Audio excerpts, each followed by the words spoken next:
আগামী মৌসুমের আইপিএল বাংলাদেশের কোনো টেলিভিশন চ্যানেলে দেখানো যাবে না, এ নিয়ে কোনো আলোচনা করা যাবে না, এমন একটা সরকারি নির্দেশনা তো আমরা পেয়েছি। ফলে সেইটা যদি বহাল থাকে, আইপিএলের ম্যাচ নিয়ে আলোচনা আমি আমার এই প্ল্যাটফর্মে করতে পারবো না। কিন্তু ভারতের ম্যাচ নিয়ে আলোচনা করা যাবে না, লেখা যাবে না, বলা যাবে না, এমন কোনো নির্দেশনা কিন্তু পাইনি। তাহলে ভারত নিউজিল্যান্ড যে সিরিজটা চলছে সেটা নিয়ে এতদিন পর্যন্ত কেন আমি কথা বলিনি? টার্নিং পয়েন্ট আমরা তো রেগুলারই করি, সেই সেগমেন্টটাও অন্ততপক্ষে কেন করিনি আসলে সময়ের অভাবে।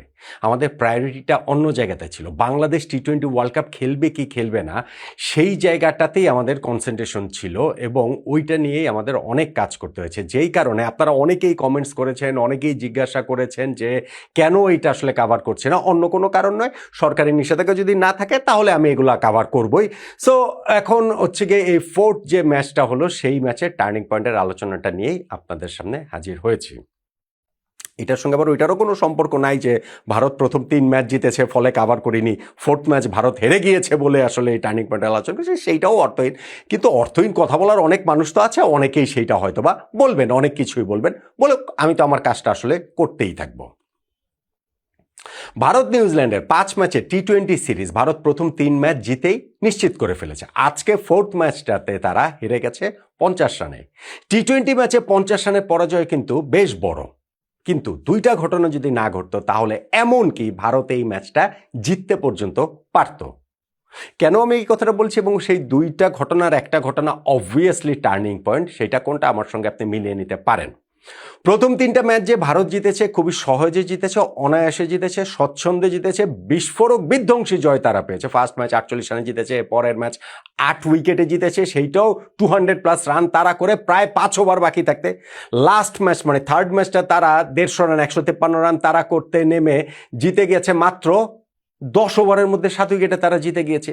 ফলে এই ম্যাচটাতেও যখন নিউজিল্যান্ড 215 করলো, তাতে করেও তাদের জয়টা নিশ্চিত ছিল না। বিশাখাপত্তনমের এই ম্যাচটাতে ভারত আসলে জিততেই পারত, যদিও তারা আজকে একাদশে একটা চেঞ্জ এনেছিল এবং যেই চেঞ্জটাতে তাদের ব্যাটিং শক্তিটা খর্ব হয়ে গেছিল। ঈশান কিষানের একটা নিগলসের কারণে তিনি খেলতে পারেননি, আর্শদীপ সিংকে তার বদলে এনেছেন। বাট স্টিল 215 রান তারা করে ভারতের পক্ষে, যদি আপনি এই সিরিজের হিসাবটা যদি ধরেন আগের 3 ম্যাচের, তাতেও তাদের পক্ষে জেতাটা অসম্ভব ছিল না। আমি বলছিলাম যে দুইটা ঘটনা না ঘটলে ভারত এই ম্যাচটা জিতলেও জিততে পারত। তার মধ্যে ধরেন আমি এখানে একটা ঘটনার কথা শুরুতে বলি, ভারতের এই ব্যাটিং ইনিংসে শিবম দুবের আউটটা। শিবম দুবে যখন আউট হন তখনও 30 বলে আরো 71 রান ভারতের প্রয়োজন ছিল। এমন নয় যে ওই 5 ওভারে তারা আসলে জিতেই যেত শিবম দুবে থাকলে, কিন্তু তার আউটটা কেন গুরুত্বপূর্ণ? প্রথমত তিনি যেই বিস্ফোরক ব্যাটিং করেছেন সেই কারণে।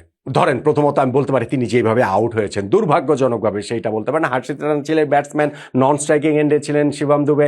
তিনি হার্ষিত রানা যেই বলটাতে হচ্ছে গিয়ে খেললেন এবং বোলার ম্যাট হেনরি সেটা ঠেকানোর চেষ্টা করলেন স্ট্রেট ড্রাইভটাতে এবং তার হাতে লেগে সেটা স্ট্যাম্প ভেঙে দিল নন স্ট্রাইকার এন্ডের শিবম দুবে। তিনি ক্রিজের একটু বাইরে ছিলেন, ফলে তিনি রান আউট হয়ে গিয়েছেন। আনফর্চুনেট, নিঃসন্দেহে আনফর্চুনেট রান আউট হয়েছেন। কিন্তু এই যে বললাম যে শেষ 5 ওভারে তো তখনও 30 বলে 71 রান প্রয়োজন ছিল। এই রান আউটটা কেন এত গুরুত্বপূর্ণ?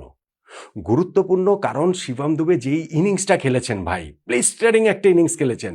উইকেটে গিয়ে প্রথম বলেই তিনি ছক্কা মেরেছেন। ঈশ্বরদীর 1 ওভারে 3টা ছক্কা 2টা 4 সহ 29 রান তুলে নিয়েছেন। মাত্র 15 বলে 50 করে ফেলেছেন। মাত্র 23 বলে 65 রানের একটা ইনিংস তিনি খেলেছেন। Strike rate 282। যেই ব্যাটসম্যান 23 বলে 65 রান করেন, শেষ 30 বলে দলের 71 রানের প্রয়োজনীয়তা মেটানো তার পক্ষে সম্ভব ছিল যদি তিনি ক্রিজে থাকতেন, যদি তিনি ওইভাবে রান আউটটা না হয়ে যেতেন 15তম ওভারের লাস্ট বলটাতে।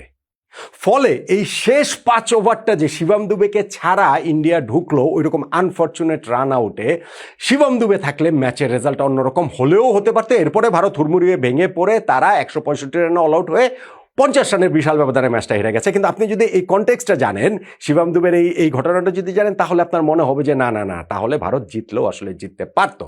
কিন্তু শিবম দুবের এরকম একটা ইনিংস খেলা সত্ত্বেও ভারতের ওই রান চেজের ক্ষেত্রে এরকম একটা অবস্থা হলো কেন? হলো কারণ শুরুতেই তারা একেবারে ভেরি ফার্স্ট ডেলিভারিতে অভিষেক শর্মার উইকেটটা হারিয়েছে, থার্ড ম্যান থেকে দৌড়ে এসে দুর্দান্ত ক্যাচ, ওইখানে ডেভন ক্যানওয়ে নিয়েছেন, যে অভিষেক শর্মা লাস্ট ম্যাচটাতে 20 বলে অপরাজিত 68 রানের একটা ইনিংস খেলছে। আর অভিষেক শর্মার ইনিংস মানে তো এইরকমই, তার থাকাটা খুবই জরুরি, স্পেশালি আপনি 200+ চেস করা। অভিষেক শর্মা না হলে সূর্যকুমার যাদবের থাকাটা জরুরি, যিনি ফর্মে ফিরেছেন বহুদিন বাদে। এই সিরিজের লাস্ট দুইটা ম্যাচে অপরাজিত 82, অপরাজিত 57 রানের দুইটা ইনিংস খেলেছেন, কিন্তু এই ম্যাচটাতে তিনি মাত্র 8 রান করে কট অ্যান্ড বোল্ট হয়ে আউট হয়ে গেলেন। ফার্স্ট 2 ওভারে যে ভারত এইরকম দুইটা উইকেট হারালো, সেইটা ভারতকে অনেকটা ব্যাকফুটে ঠেলে দেয়। হ্যাঁ, পাওয়ার প্লের মধ্যে তারা আর কোনো উইকেট হারেনি, রিঙ্কু সিং একটা টাফ চান্স দিয়ে বেঁচে গিয়েছিলেন, কিন্তু এরপরে তারা রেগুলারই উইকেটটা হারিয়েছে এবং সেই সঞ্জু স্যামসন, হার্দিক পান্ডিয়া হয়ে রিঙ্কু সিং এর উইকেটটা যখন যায় 11th ওভারে তারা 82 রানে 5 উইকেট হারিয়ে ফেলে। ম্যাচ থেকে তখনই তারা মোটামুটি ছিটকে যায় এবং ওই জায়গাটা থেকেই শিবম দুবের ওই রকম ইনিংস ভারতকে একটা অসম্ভব জয়ের একটা স্বপ্ন দেখাচ্ছিল, কিন্তু সেটা শেষ পর্যন্ত হয়নি তার আনফরচুনেট রান আউটের কারণে। সেইটা টার্নিং পয়েন্টের অবশ্যই একটা দাবিদার। এবং আরেকটা যেটা দাবিদার সেটা হচ্ছে নিউজিল্যান্ড যে 215 রান করলো, সেইখানে শুরুতেই টিম সেইফার্ড তিনি মুখোমুখি হওয়া প্রথম বলটাতেই আউট হয়ে যেতে পারতেন। হরদীপ সিং যিনি এই ম্যাচে একাদশে এসেছেন ঈশান কিষানের জায়গায়, তার ফার্স্ট ওভারে থার্ড বল যেটা মুখোমুখি হওয়া সেইফার্ডের প্রথম বল, তার টপ এজ হয়ে গিয়েছিল, কিন্তু শর্ট থার্ড থেকে দৌড়ে গিয়ে জাসপ্রীত বুমরা বলটাতে হাতও লাগিয়েছিলেন, তবে ক্যাচটা আসলে ধরতে পারেনি। আর সেইফার্ড এই চান্সটা পেয়ে বিস্ফোরক এমনভাবে হয়ে উঠেছেন যে ডেভন কর্নারের সঙ্গে তার ওপেনিং পার্টনারশিপে পাওয়ার প্লেতেই নিউজিল্যান্ড 71 রান তুলে ফেলেছে। ইনফ্যাক্ট 8.2 ওভারে তারা 100 রানের একটা ওপেনিং পার্টনারশিপ গড়ে দিয়েছে। তারপরে ডেভন কর্নওয়ে তিনি আউট হয়েছেন 40 রান করে, সেইফার্ডও আউট হতে যতক্ষণে আউট হয়েছেন ততক্ষণে তিনি 36 বলে 62 রানের একটা ইনিংস খেলে ফেলেছেন 172 স্ট্রাইক রেটের। সো যেই ব্যাটসম্যান ইনিংসের ফার্স্ট ওভারটাতে আউট হতে পারতেন, 13 নম্বর ওভারে গিয়ে ফাইনালি তিনি একটা স্লোয়ারে আউট হয়েছেন, সে আর্টডিপের বলেই হচ্ছে গিয়ে ওই বাউন্ডারিতে রিঙ্কু সিং এর ক্যাচ হয়ে আউট হয়েছেন। কিন্তু যিনি প্রথম ওভারে মুখোমুখিও প্রথম বলটাতে আউট হতে পারতেন, তিনি যখন 36 বলে 62 রানের একটা ইনিংস খেলেন এবং এরকম একটা 8.2 ওভারে 100 রানের ওপেনিং পার্টনারশিপটা এনে দেন, এটা অবশ্যই গুরুত্বপূর্ণ।